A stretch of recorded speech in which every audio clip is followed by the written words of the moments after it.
Now, all eyes on Capitol Hill as D.C. faces a billion-dollar budget crisis. We're live with Mayor Bowser's message to Congress.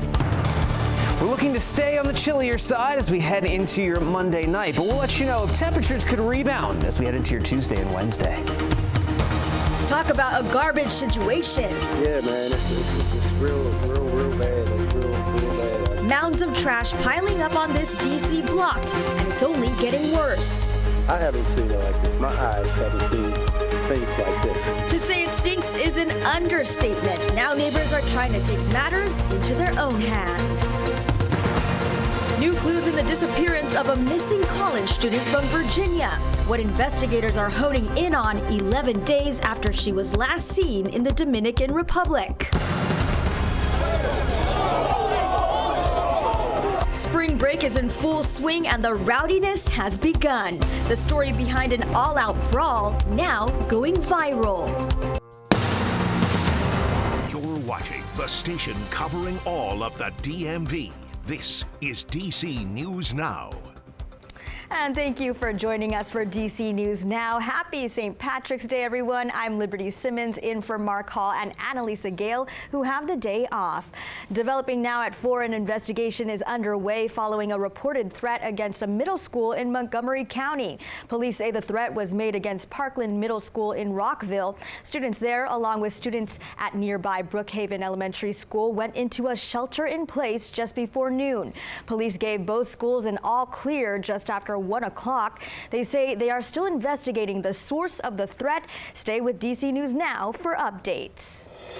Happening now, the Kennedy Center is getting a visit from President Donald Trump as he puts his mark on the national institution.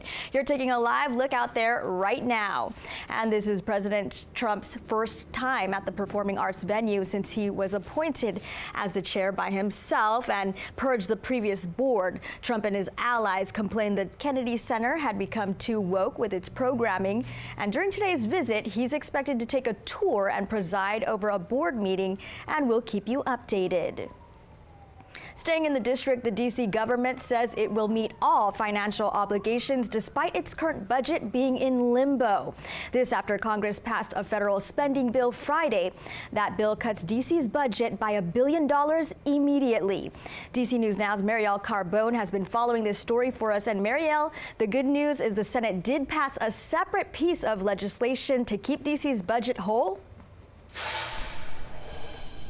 Yeah, Liberty, that is true, but that is just one piece of the puzzle. We know that the House still needs to vote on this, and they are in recess until next week. Now, today, the district says it plans to continue operating as usual.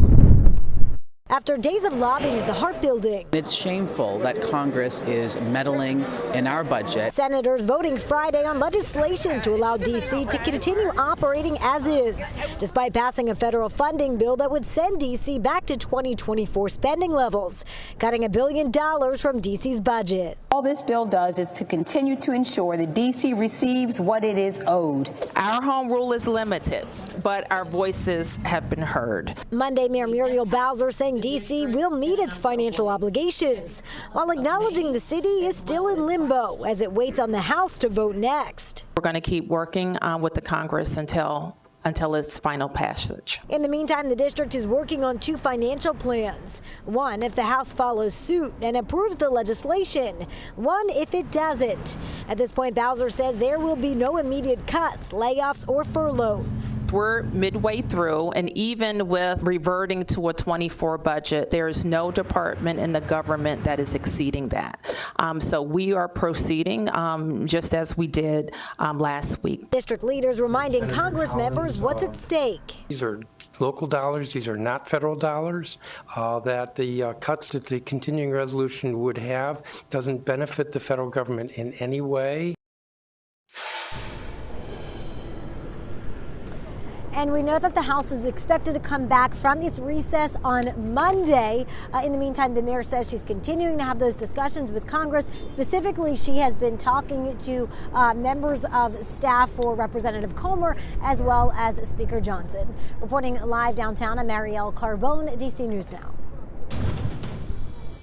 And taking a live look outside, a sunny and breezy start to the week, and you can even leave the coats at home because of all of the sunshine. Meteorologist Damon Matson is here. And Damon, I'm liking the weather so far, and you're saying it's going to warm up a bit, right? Oh yeah, we're going to get there too on Tuesday and Wednesday. A little more too than what we are experiencing out there today. In the wake of those thunderstorms, that strong cold front that ripped through the area yesterday and a little bit of last night, we do still have some leftover breezy winds, this time coming out of the north and west. And we've had occasional gusts getting right around, if not slightly above 30 miles an hour. And we're seeing that in D.C., Manassas, back to Leesburg and Martinsburg. So a good number of us here dealing with these blustery winds, though they're not certainly as strong as they were yesterday ahead of those thunderstorms. We had gusts up to 50 miles per hour on Sunday. So we brought the winds back a little bit, but it's all about that wind direction that makes a difference. We made it all the way to the 70s before the storms yesterday.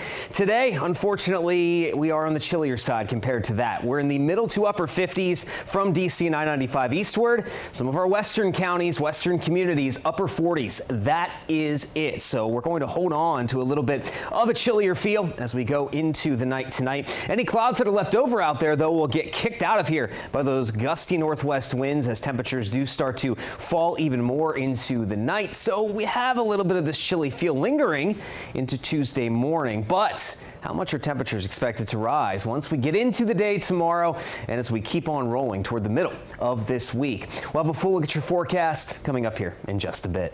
Thanks, Damon. I'm looking forward to those nicer temperatures. A new video shows the strength of yesterday's storm in parts of our region. This is hail coming down in Middleton, Maryland. In Frederick County, people even huddled under a gas station canopy to stay dry. And take a look at this crushed car in Montgomery County. We're told the driver was inside when a tree came crashing onto his windshield, sending him to the hospital with traumatic injuries. First responders say he escaped death by mere inches. DC police want you to be on the lookout for an ATV driver accused of ramming into two police officers and leaving the scene. This is video from Saturday night. The suspect seen riding the ATV around the busy U Street corridor. We're told two officers were trying to make contact with the suspect when the suspect drove into them. Both officers were taken to the hospital but have since been released. Now to Harford County, Maryland, where three people are in custody accused of kidnapping a man and holding him captive. A week ago, police received a report of a man with his hands bound behind his back running down the middle of the road. The man told police he was attacked and held against his will. He managed to escape after the suspects left him unattended. Police identified the suspects as Chris Cochran, Grace Johnson, and Leland Lewis, all from Harford County. They're all facing a number of charges, including false imprisonment. New information on the search for a missing University of Pittsburgh student from Loudoun County. Investigators are on day 11 of looking for Sudiksha Kanonki. The 20-year-old disappeared earlier this month while visiting the Dominican Republic with 5 friends for spring break. We're now learning more about the person of interest in her disappearance. He's a college senior from Minnesota School. According to several reports, he was the last person known to see Kanonki before she disappeared. He told investigators they went into the ocean together and were caught by a wave and pulled to sea. He claimed he managed to bring her back to shore, but later lost sight of her. Authorities have reportedly confiscated the man's passport, and according to his lawyers, he is not allowed to leave while the investigation continues. And take a look at this. A massive trash situation is growing at an apartment complex in Northeast DC. It's in an alley along Sheriff Road where neighbors say this trash has been piling up for a month. DC News Now's Randy Bass has been covering this story, and neighbors there are trying to take matters into their own hands. It's real bad. It's real bad. I mean, neighbor Stevie Lovett says this is the worst he's seen the trash pile here along Sheriff Road. I've never seen it like this. I mean, I haven't seen it like this. My eyes haven't seen things like this, ever. Lovett says this trash has been piling up here for weeks. He and other neighbors tell us the trash contract ran out and no one's been by to pick up the waste. Once it get hot, then it's going to be real bad. I mean, the rodents are going to come out. you know, the mosquitoes and flies and stuff like that. Food, boxes, diapers, mattresses. It's bags on bags on bags of trash piled 5 feet high in some spots. And this isn't the first time it's happened. And then we had a roll-off come by and paid him maybe about $600 just to get this stuff out of here. So we can't get him through here right now. Other neighbors we talked to off camera tell us they're trying to do that again with costs exceeding $1,500 to remove all the trash this time. Gather our little pennies together and get someone to come by and grab it. And other than that, we just be like this. The city's Department of Public Works doesn't pick up trash from large multifamily units, so it's on property owners to coordinate private trash pickup. Levitt hopes his neighbors and the property owner can find a long-term solution here. Now, after we gather up and put it up, then we're going to need somewhere to put it again. What a big mess. And that was Randy Bass reporting. We tried to reach out to attorneys for the property owner here, and we have not yet heard back. Neighbors tell us they hope to have a truck come by to pick up all of this trash in the next several days. Now to the Commonwealth, where Virginia's Superintendent of Public Instruction is stepping down after nearly 2 years on the job. Lisa Coons announced her resignation Friday, saying she has decided to pursue new opportunities. Coons was appointed to the position by Governor Glenn Youngkin in March of 2023. The Virginia Schools Board Association expressed its appreciation and gratitude for Coons, adding her leadership, dedication, and commitment to Virginia's public schools have left a lasting impact. Staying in Virginia, Fairfax County is launching its 2025 Road Shark campaign. It's an effort to reduce crashes and reel in reckless driving. Here's what it means for you. FCPD and Virginia State Troopers will be stationed in key areas identified through traffic data analysis, and they will conduct targeted traffic enforcements and use resources to help improve road safety. And DC News Now is on peak bloom watch, and the iconic cherry blossoms are one step closer to making their vibrant peak bloom debut. The cherry blossom trees have now reached stage 2 out of 6. The National Park Service says that's when blooms are at the florets visible stage, and that means larger green florets are showing on the trees along the tidal basin.